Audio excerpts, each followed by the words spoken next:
விருதுநகர் மக்களவைத் தொகுதியில் போட்டியிடும் காங்கிரஸ் கட்சி வேட்பாளர் மாணிக்கம் தாகூரை ஆதரித்து கனிமொழி கருணாநிதி விருதுநகர் ஹசன் ஹோட்டல் அருகில் பிரச்சாரம் மேற்கொண்டு வருகிறார். அந்த நேரலையை பார்த்துக் கொண்டிருக்கிறோம். அண்ணாமலைன்னு ஒருத்தர் இருக்காரு. அவர் இப்ப என் மக்கள் என் மண் என் மக்கள்லாம் சொல்றாரு. ஆனா அங்க கர்நாடகால இருந்தப்ப என்ன சொன்னாரு? நான் தமிழன் இல்லை, நான் கன்னடக்காரன், கடைசி வரை கடைசி மூச்சிருக்கும் வரை என்னை கன்னடிகா என்றுதான் நீங்கள் அழைக்க வேண்டும். அப்புறம் ஏன் இங்க கோயம்புத்தூர்ல தேர்தல்ல நிக்கிறாருன்னு தெரியல. அங்க பெங்களூரு மைசூரு எங்கேயாவது நிக்கலாம் இல்லையா? காணா போயிட்டாரா? தேர்தலுக்கு அப்புறம் நிறைய காணா போயிருவாங்க.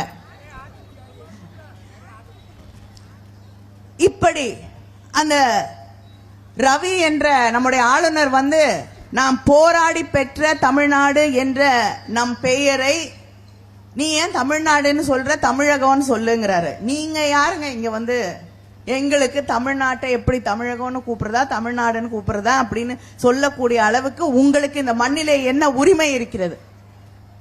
இப்ப திடீர்னு இத்தனை வருஷமா நம்மளெல்லாம் போட்டு ஹிந்தி படி ஹிந்தி படி ஹிந்தி படின்னு வாங்க.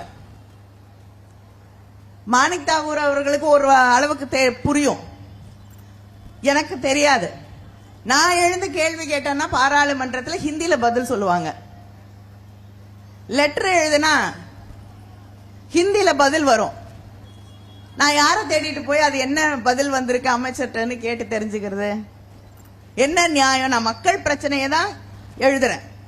எனக்கு புரியாத மொழியில பதில் அனுப்புவது என்றால் அது ஹிந்தி திணிப்பு இல்லையா?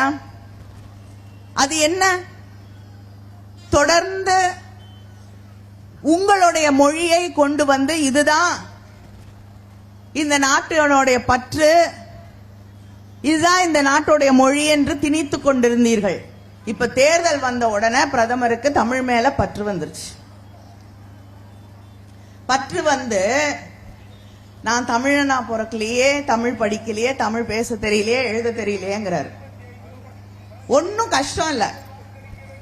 தேர்தலுக்கு அப்புறம் அவர் ஃப்ரீயா தானே இருப்பாரு இல்லையா? அதனால நல்ல வாத்தியாரா பார்த்து நல்ல ஆசிரியராக, தமிழ் ஆசிரியராக நம்முடைய முதலமைச்சர் அவர்கள் அனுப்பி வைப்பார்கள். நீங்க நல்லா தமிழ் படிங்க. அப்படியாவது தமிழ்நாட்டுடைய உணர்வுகளை உணர்ந்து கொள்கிறீரா அப்படின்னு பார்ப்போம். எந்த வாக்குறுதியும் நிறைவேற்ற மாட்டார் நரேந்திர மோடி. 15 லட்சம் கொடுக்கிறேனாரா? அக்கௌண்ட்ல வந்ததா? வரல. இப்ப நம்ம அக்கௌண்ட்ல காசு கம்மியா இருந்ததுன்னா அந்த காசு கம்மியா இருக்குன்னு இவர் என்னமோ கொடுத்து வச்ச மாதிரி கம்மியா இருக்குன்ட்டு அதுக்கு வேற காசை பிடிச்சுக்கிறாங்க இல்லையா? அக்கௌண்ட் கம்மியா இருந்தால் நிச்சயமாக நம்முடைய ஆட்சி ஒன்றியத்திலே டெல்லியிலே இந்தியா கூட்டணி ஆட்சி வரப்போகிறது. வந்த பிறகு இந்த வழக்கம் நிறுத்தப்படும். அதே போல கேஸுக்கு மானியம் கொடுக்கிறேன்னாரா? சொன்னாரா? சொன்னாரு.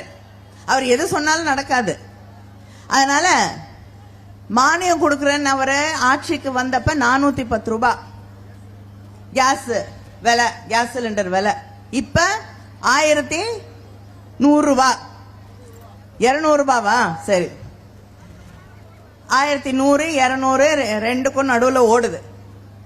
நம்முடைய ஆட்சி வந்தவுடன் நம்முடைய முதலமைச்சர்கள் அவர்கள் உங்களுக்கு கொடுத்த எல்லா வாக்குறுதியையும், இலவச கட்டணம் இல்லாத பஸ் பயணம் நிறைவேற்றி தந்த நம்முடைய முதலமைச்சர் அவர்கள், அதே போல நம்முடைய கலைஞர் மகளிர் உரிமை தொகை 1,15,00,000 பேருக்கு வழங்கி இருக்கக்கூடிய நம்முடைய முதலமைச்சர், புதுமை பெண் திட்டத்தின் வழியாக கல்லூரியிலே படிக்கக்கூடிய நம்முடைய வீட்டு பிள்ளைகளுக்கு மாதம் 1000 ரூபாய் வழங்கி கொண்டிருக்கக்கூடிய நம்முடைய முதலமைச்சர், காலை உணவு திட்டத்தை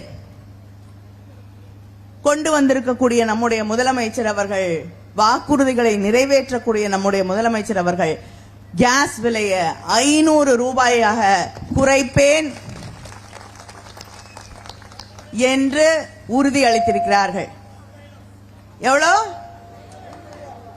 அதை இப்படியே மடக்குனீங்கன்னா கை இதே சின்னத்துல ஓட்டு போட்டுருங்க. சரியா? அதே போல பெட்ரோல், ஆமா, விரிச்சா சூரியன், ஒன்னா சேர்த்தா கை. ஆமா, அதனாலதான் ஒத்துமையா இருக்கும். செய்திகளை உடனுக்குடனும் துல்லியமாகவும் தெரிந்து கொள்ள சப்ஸ்கிரைப் பண்ணுங்க.